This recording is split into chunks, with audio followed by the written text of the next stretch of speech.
The secret sayings. 1. Whoever finds the meaning. These are the hidden words. That is how the book begins. Not blessed are the poor, not in the beginning was the word. No genealogy, no star, no manger. The very first line announces that what follows is hidden, and that it was spoken by the living Jesus, and written down by one called Didymos Judas Thomas. Sit with that word, living, not the Jesus who was born and died, and is waited for. The living one, speaking now to whoever can hear. This gospel opens no scene. It stages no event. It hands you a voice and a condition.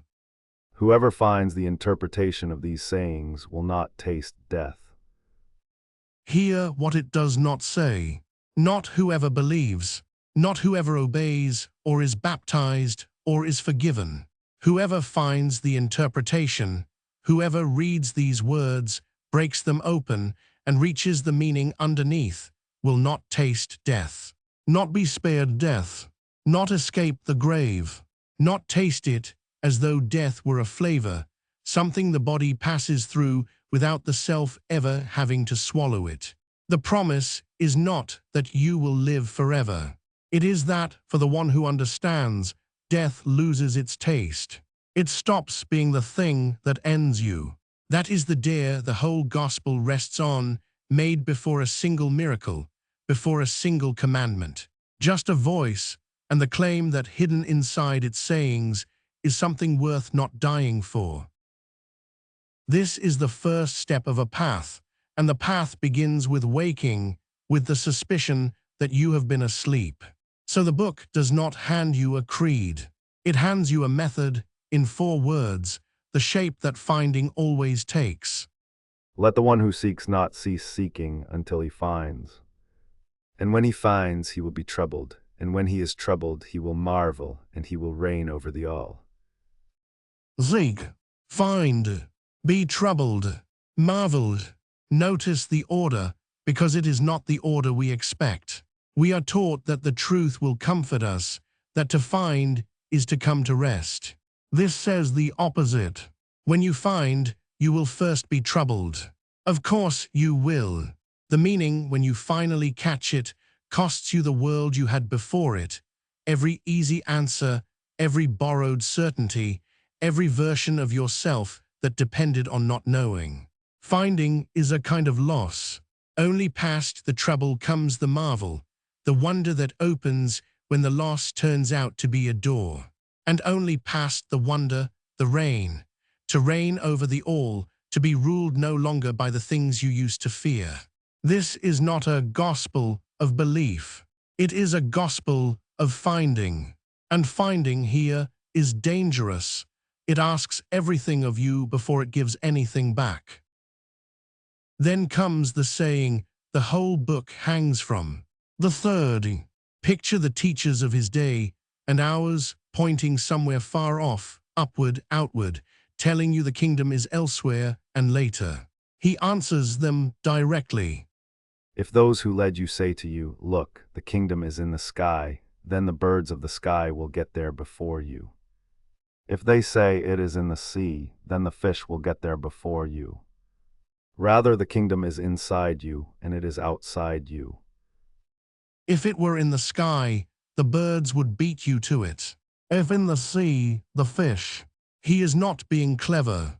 He is dismantling the whole geography of religion, the entire idea that the sacred is a place you travel to or a time you wait for. The kingdom is not up. It is not ahead. It is inside you. And in the same breath, it is outside you. The same thing seen twice. Not 2 kingdoms, 1 reality, mistaken for far away because we keep looking far away. And then he turns the cosmology into a mirror. When you know yourselves, then you will be known, and you will understand that you are children of the living Father. But if you do not know yourselves, then you dwell in poverty, and you are that poverty. When you know yourselves, not when you know the right doctrines, not when you have been told the correct thing to believe about God. When you know yourselves, then you will be known, and you will understand what you already are, children of the living Father. The knowing runs both directions at once. To know yourself is, somehow, to be known. And the warning is just as exact.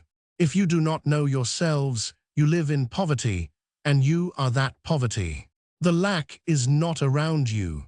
It is you, unrecognized. Hold this against everything you were taught he came to do. Not here to forgive you. Not here to die for you. To tell you that you do not know something, and that the thing you do not know is yourself. Salvation, in these sayings, is not a transaction. It is recognition. So the disciples ask the question anyone would ask.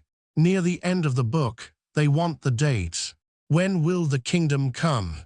And he refuses the question itself. It will not come by watching for it. They will not say, "Look, here it is," or "Look, there it is." Rather, the Father's kingdom is spread out upon the earth, and people do not see it. It will not come by watching, because it is not coming. There will be no announcement, no sign in the sky, no "here it is."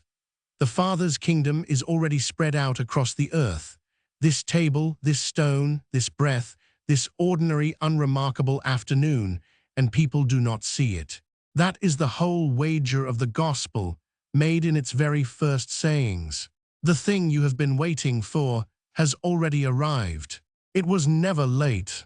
You were only looking in the wrong direction, outward, upward, forward, when the one distance still left to cross is the distance to yourself.